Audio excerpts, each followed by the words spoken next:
90% students boards को पढ़ाई समझते हैं, लेकिन उसे क्रैक करने वाले 10% बच्चे उसे एज अ गेम लेते हैं।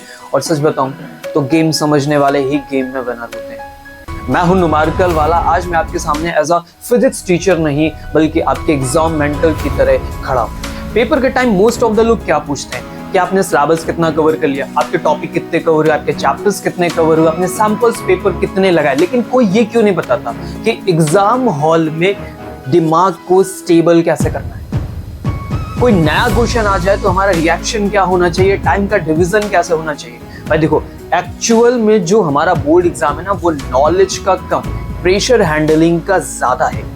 बात को समझो, अगर उसे नॉलेज टेस्ट करना होता ना तो वो क्या करता, हर एक चैप्टर के अलग अलग पेपर बना के हमें देता। अगर नॉलेज चेक करना तो डीप डाउन क्वेश्चंस बनाता, कुछ भी कोई टॉपिक ना छोड़ता।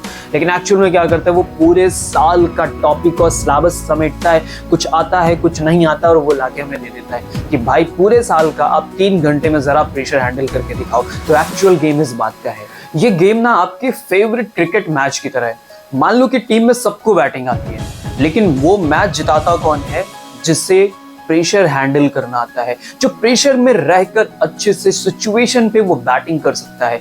तो बिल्कुल इसी तरह आपका ये बोर्ड भी 3 घंटे का मैच ही है। स्टार्टिंग के 15 मिनट पिच रीडिंग करनी है, मिडिल 2 आवर्स में स्मार्ट बैटिंग करनी है, और लास्ट के 30 मिनट मैच फिनिश करना है। मैंने कहा फिनिश करना है, फिक्सिंग ना सुनाई दे। Are you getting my points? तो हर बॉल पे आपको 6 मारने की जरूरत नहीं है, अदरवाइज आप आउट जल्दी होगे। इसलिए सारे चैप्टर्स के जो भी टॉपिक तुम्हें वहां मिल गए हैं उन सबको टच करते हुए ही जाना है। इसलिए ट्राई करो कि आप क्रीज पर ज्यादा देर के लिए बने रहो। जितनी देर बनोगे उस स्कोर बोर्ड पे उतना ज्यादा स्कोर जाएगा। कहने का मतलब हर एक टॉपिक जो पेपर में आ गया है उसका हर एक टॉपिक आपको टच करके जाना है। किसी का ग्राफ, किसी का न्यूमेरिकल, किसी की थ्योरी, किसी का फॉर्मूला। अगर आप हर चीज कुछ ना कुछ ट्राई करोगे तो चांसेस हैं कि ज्यादा मार्क्स आपके स्कोर बोर्ड पर होंगे। सबसे बड़ा मिथ क्या है कि जो सबसे ज्यादा पढ़ाई करेगा वो सबसे ज्यादा स्कोर करेगा? बिल्कुल नहीं।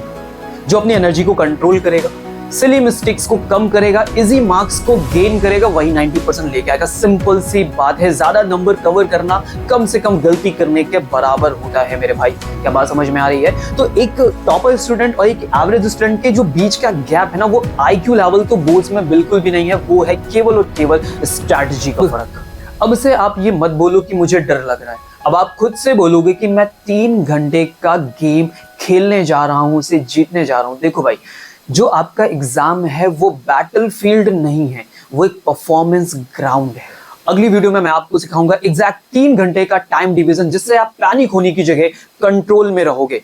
याद रखो कि जो बोर्ड्स के एग्जाम आते हैं वो आपको डाउन करने नहीं आते, वो आपको डिमोटिवेट करने नहीं आते, बस वो देखने आते हैं कि आप कितना कंपोज्ड हैं। जो भी हमने सिली मिस्टेक प्रीवियस एग्जाम में कर दी है वो अब हमसे ना होने पाए, इसी वजह से हम यहाँ पे खड़े हैं। तो ये है हमारा एग्जाम मेंटर सीरीज का एपिसोड 1। और कमेंट डाउन करो, अभी तक आप बोर्ड्स को पढ़ाई समझते थे या फिर गेम।